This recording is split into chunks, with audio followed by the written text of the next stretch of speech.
This is In the Dirt with ASOTU. We're here with another Canadian friend of ours, Jeff Williams, Absolute Results. You're kind of new to the Brian Pash ecosystem. Yeah. I haven't seen you around. But why don't you tell the people who you are and what you do for a moment, and then we're going to get into some really interesting things that you're doing regarding agency, the agency model. Oh, well, you know what? I travel the world literally with my company, and I consult and do training about some technology products, but do a lot of work in Europe, North America, Asia Pacific, and just passionate about the business. I mean, I love the business. It changed my life 28 years ago, right? And so to be able to see where is the future going, and how do we help dealers be more effective today, but with the future in mind, right?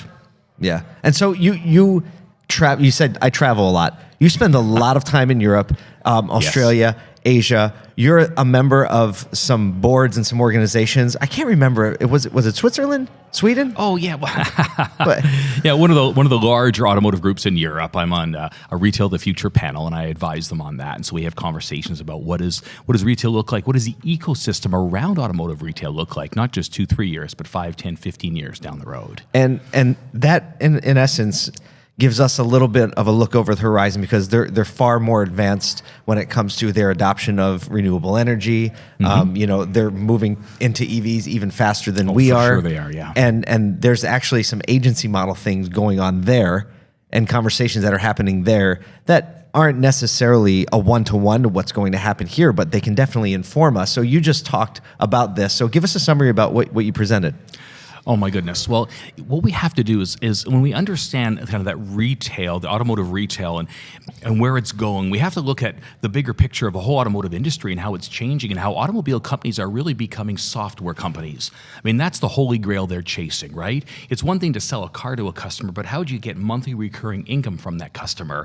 Whether it's the data you get from that car and your partnerships with Google, like some OEMs have, or whether it's subscription services. As you get into EVs and autonomous vehicles, I mean, Paul, what would you pay if you could drive into a shopping mall, literally get out at the entrance to the mall, and your car would go find a spot and park on its own, and then when you come out, you'd click something on your phone and it'd come find you? What would you pay for that? Well, I can tell you what I pay if I decide to valet, because I have a lot of kids, right? Yes. Exactly. And so every time and that's only if it's available. There you go. If you have kids, I don't know what the number would be, but I would definitely pay more. Yeah, absolutely. Without a doubt. Absolutely. So as car companies become software companies, it comes down to customer experience again. So tell us about, there's a lot of kind of conversation, some panic around agency model, a lot of like fight or flight mentality kicking in. How do you think that the U.S. market should be approaching agency model, learning from, what's going on, and like what is your perspective on it? Because you spend a lot of time thinking about it, and I think there's a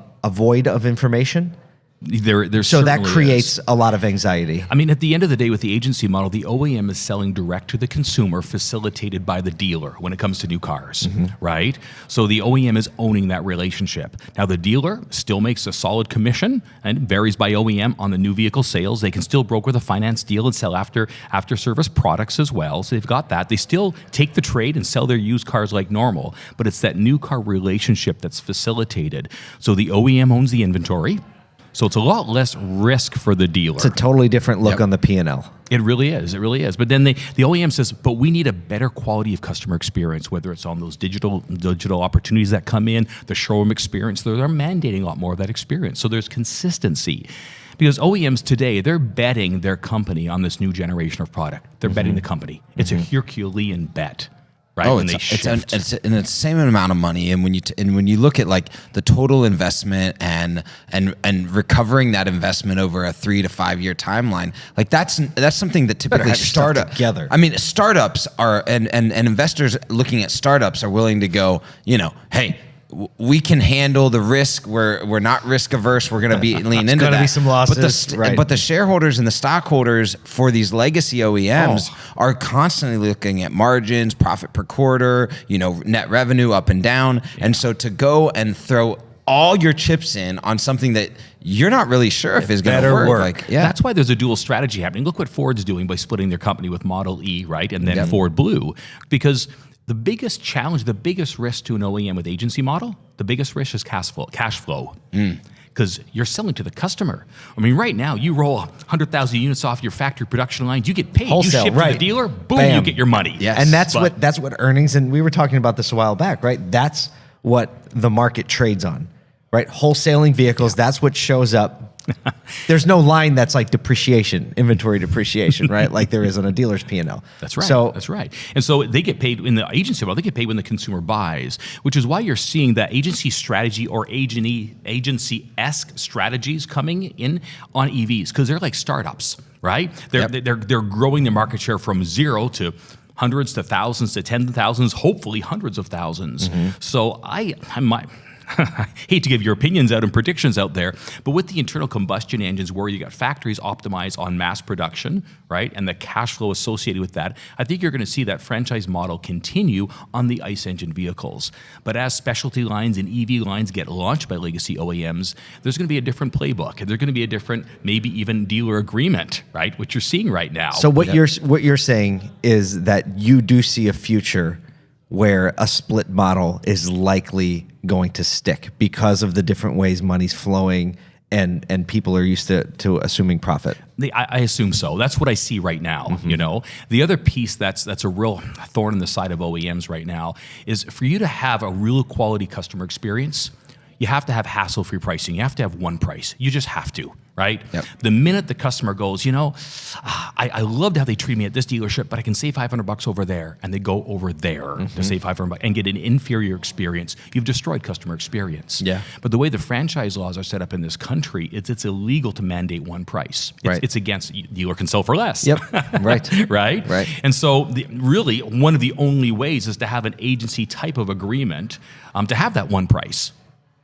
So there's a lot of complex components to it. So it seems like a hybrid version seems to be happening right now with the legacy brands. Yeah. Right. And so it's So dealers are going to what have to are adapt. one or two like real quick practical steps that dealers should or things that they should be doing or questions they should be asking themselves right now to plan for this? I mean, whether it be 1 month, 3 months, 3 years, or 5 years ahead, what should dealers be asking themselves? Is it lean to consumer experience? Is it finding new revenue streams? Where's the like practical, tactical things that a dealer should be looking at right now?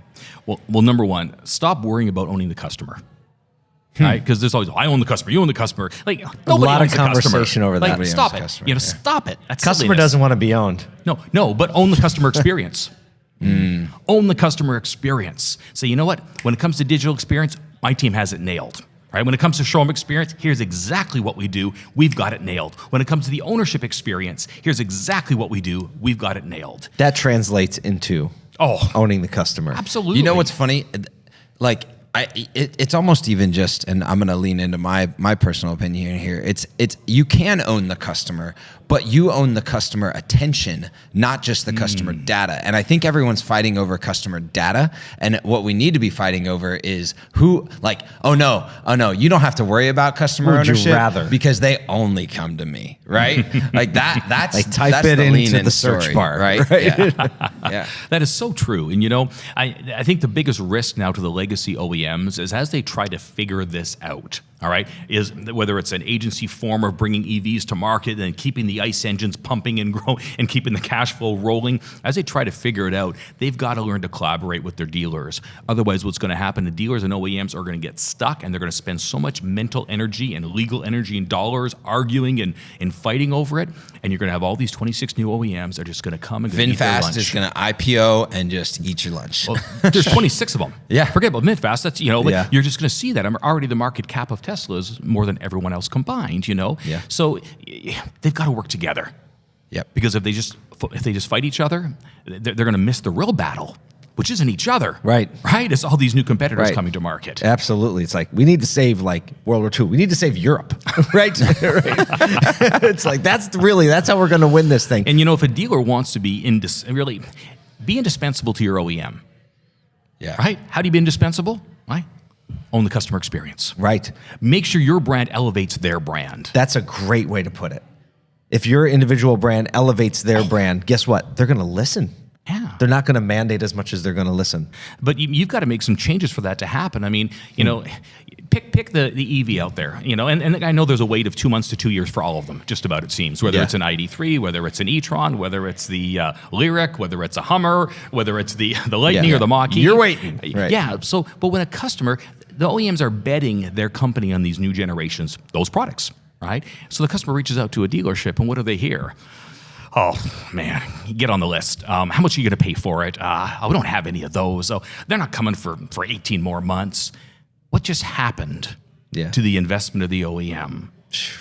This and why does massive bet that they just placed as almost a startup, and these crazy investors are thinking that small dealership over there is my investment. Boom. Well, and what is the problem with that is that the person answering that lead or answering that call or talking to that customer, they are still paid like a Roman gladiator. We eat what we kill in a 30-day window, right? So we have to start investing in people to invest in quality customer experience, right? We just have to do that. If you do not change the compensation model, you'll never change the behavior. Mm-hmm. Right? Yeah. And that's why I was excited to be here at MRC and just talk to the number of dealers and groups. How many are doing innovative things with pay plans and compensation plans? It's really encouraging to hear. There is. Right? It means I value you. I value when you come to work, and I give you expectations of what I expect from you, but I'm investing in you. Right? You, not just what you are going to do for me. Right, which is a different mindset, but it really is. It's a paradigm shift. That's the mindset that has to happen. It really is. Yeah. Well, Jeff, it is a pleasure to introduce you to the ASOTU audience for the first time. Nice, and looking forward to hearing more about what you're learning, discovering, and what you see over the horizon. Thank you so much. Oh, it's a pleasure. See you again soon. Thanks for watching this episode of In the Dirt with ASOTU. If you're new to our channel, make sure and mash that like and subscribe button. Also, check out some of these links for our other great podcasts and content.